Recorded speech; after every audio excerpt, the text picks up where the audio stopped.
Graça e paz, minha irmã, graça e paz, meu irmão. Seja bem-vindo de volta, você que já é aluno do IBV e você que está chegando agora, seja bem-vindo. Por favor, caso você ainda não tenha se inscrito, não deixe de se inscrever, se inscreva, curta e acione o sininho para que você possa ser notificado todas as vezes que postarmos um vídeo aqui. Meu nome é Ricardo, estou aqui para desenvolver uma missão teológica pela nossa Junta de Missões GEAB. GEAB quer dizer Jesus é a Esperança da África e do Brasil. E pelo IBV. IBV quer dizer Instituto Bíblico Vida. Nós desenvolvemos essa missão teológica no Brasil, fora do Brasil. Aqui no Brasil nós temos alunos em vários estados, enfim, estamos aqui para cooperarmos com o reino. Hoje nós vamos tratar de um assunto hiper mega importante.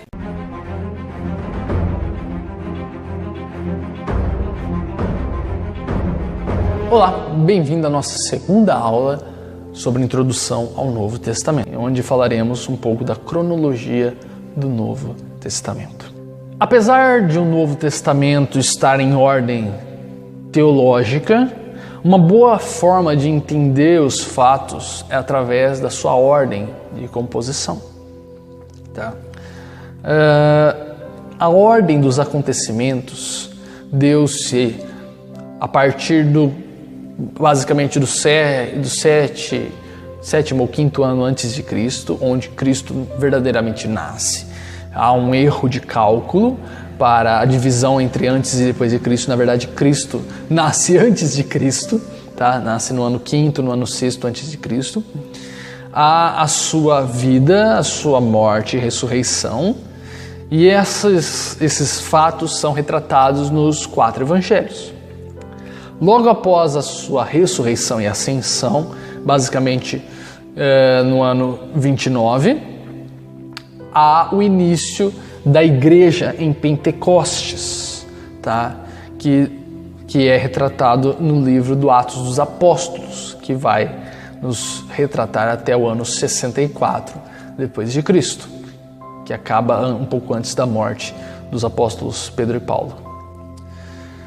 O Novo Testamento, tanto teologicamente quanto cronologicamente, ele se inicia com a história de Cristo, certo? E com certeza ele foi o homem mais famoso que pisou na terra. A sua história ela é narrada nos 4 livros que compõem o Evangelho, digamos assim, que são Mateus, Marcos, Lucas e João. Esses 4 livros eles são basicamente uma biografia de Cristo, não uma biografia moderna como nós conhecemos hoje, que conta todas as etapas da vida de uma pessoa, mas esses evangelistas eles procuraram anunciar o Evangelho, certo? Que é o ministério de Cristo durante seus 3 anos, a sua morte vicária e a sua ressurreição, tá? Por isso que nós vemos que inicia-se com o seu nascimento, há alguns relatos a respeito da sua infância, porém, do que ele fez dos 12 anos aos 30, não há nada, há um silêncio profundo, porque provavelmente ele permaneceu trabalhando durante esse tempo com o seu pai adotivo, José, na carpintaria. Então os evangelistas não viram a necessidade, a importância de se retratar a vivência comum de Cristo, tá? Nós vemos nesses evangelhos profecias sendo cumpridas na vida de Cristo, e é possível também nós vermos alguns discursos que o próprio Cristo fez e os milagres que ele operou. Então Cristo, ele cumpre todas essas promessas, essa expectativa messiânica, e além disso, ele traz novos ensinos e faz muitos milagres para atestar a sua mensagem.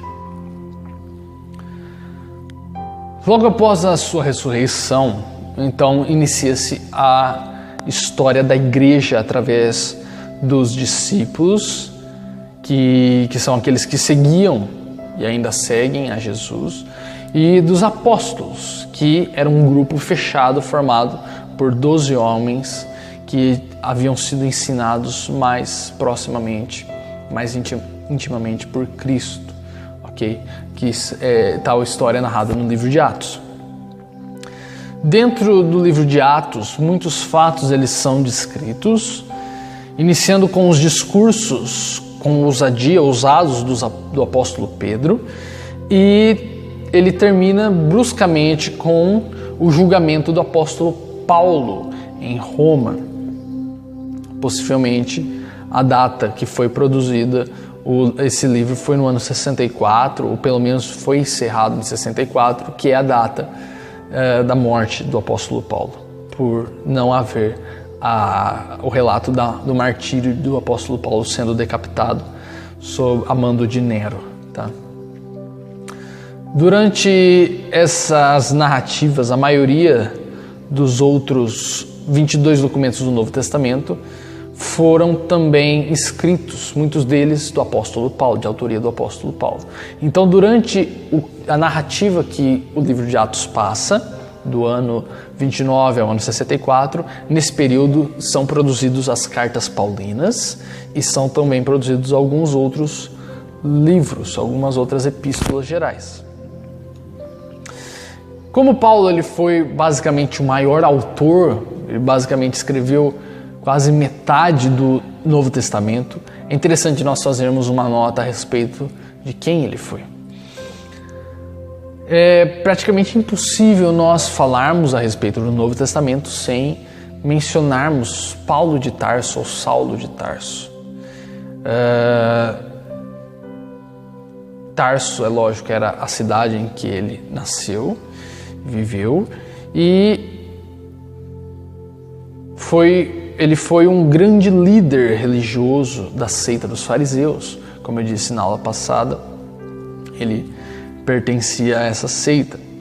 Ele era conhecido por ser muito rígido e impiedoso, e ele chegou até ser rígido não apenas com os cristãos, mas com aqueles que faziam parte do judaísmo.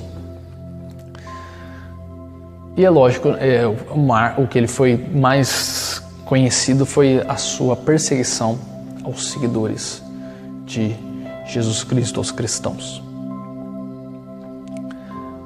Ele pertencia a um grupo de 72 importantes judeus que compunham um tribunal famoso na Palestina chamado de Sinédrio. Esse tribunal ele foi parcialmente responsável, inclusive pela condenação de Cristo à crucificação. O fato mais importante a respeito da vida de Saulo de Tarso é o modo como ele se converte ao cristianismo. De um perseguidor ele passa a ser um apóstolo, que tal conversão é narrada no capítulo 9 do livro de Atos. Acho que a maioria de vocês conhece, mas ela se dá em que Paulo ele pede uma autorização para ir a Damasco a prender os cristãos. E o livro em Lucas, que é o autor do livro de Atos, que podemos considerar ser a continuação do livro do Evangelho de Lucas, Lucas diz que Paulo respirava ameaças e no caminho, indo para Damasco, ele tem um encontro direto com Cristo. Jesus aparece para ele e através deste encontro, Paulo ele fica cego por 3 dias e ele tem que ir para Damasco para que um dos discípulos de Cristo chamado Ananias pudesse orar por ele e a sua visão voltasse. Isso você pode ler mais a fundo no capítulo 9 de Atos. Tá? Então, a partir desse encontro dramático que Paulo tem com Jesus, ele, por ser um apóstolo de forma póstuma, ele foi o último apóstolo a ser chamado, foi o último, na verdade, e o diferencial dele foi que ele foi chamado por Jesus de forma que ele havia já sido ressurreto e ascendido aos céus. É interessante que, por que eu disse que o grupo dos apóstolos era um grupo fechado de 12?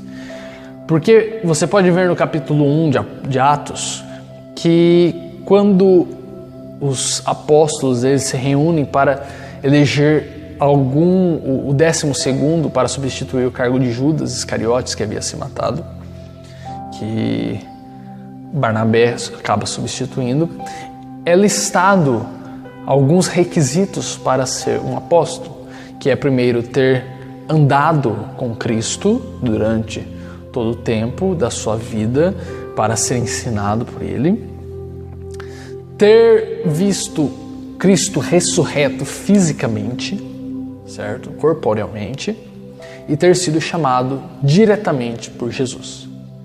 Logo, só os 12 haviam sido chamados. Tá? E Paulo ele apenas pode entrar nesse conceito, nesse grupo de apóstolos, porque ele vê Jesus fisicamente, foi uma aparição física que Jesus fez a Paulo, não foi uma visão apenas. E Jesus chama ele, convoca ele, comissiona ele pessoalmente para ele ser um apóstolo. Tá? Por isso que hoje os apóstolos que são ditos apóstolos, eles não são, na verdade, autênticos, porque eles não tiveram um encontro direto com Cristo, eles não viram Cristo pessoalmente, carnalmente, e eles não foram comissionados por Cristo. Tá? É lógico que há outra classe de apóstolos que o Novo Testamento retrata, que são apóstolos no sentido de implantadores de igreja. Não que eles tenham tido a mesma autoridade que os 12. Tá? Eles foram implantadores de igreja, que é o que nós chamamos de hoje de missionários. Nós fazemos essa distinção para que não haja confusão de termos. Uma curiosidade que nós vemos no livro de Atos é que no início do livro, antes da conversão, Paulo é chamado pelo seu nome hebraico Saulo. Alguns entendem erroneamente que Jesus mudou o nome de Paulo, de Saulo para Paulo. Porém, Saulo ele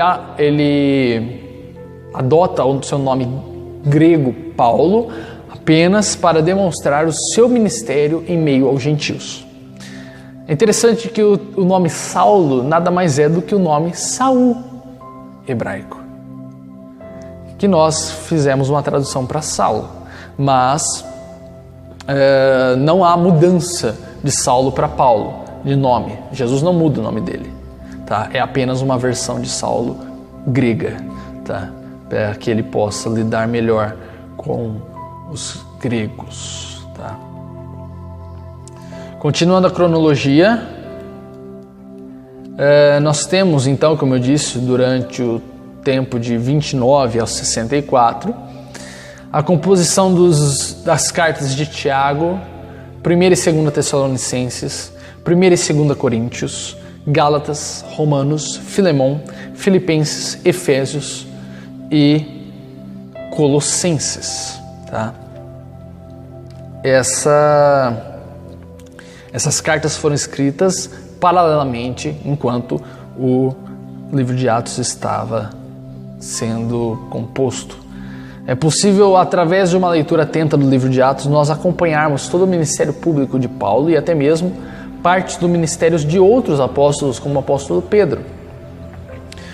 O livro narra as expedições, o livro de Atos narra as expedições organizadas e as equipes missionárias que foram enviadas a diversos lugares para que o evangelho alcançasse todas as partes do mundo conhecido naquela época.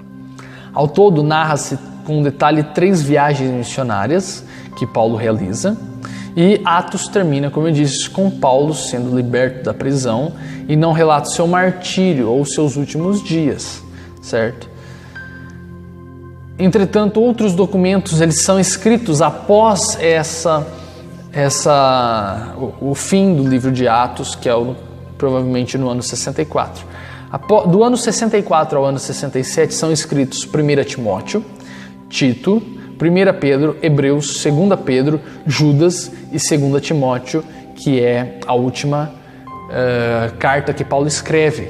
Na verdade, ele é preso no ano 64 em Roma, mas ele é solto.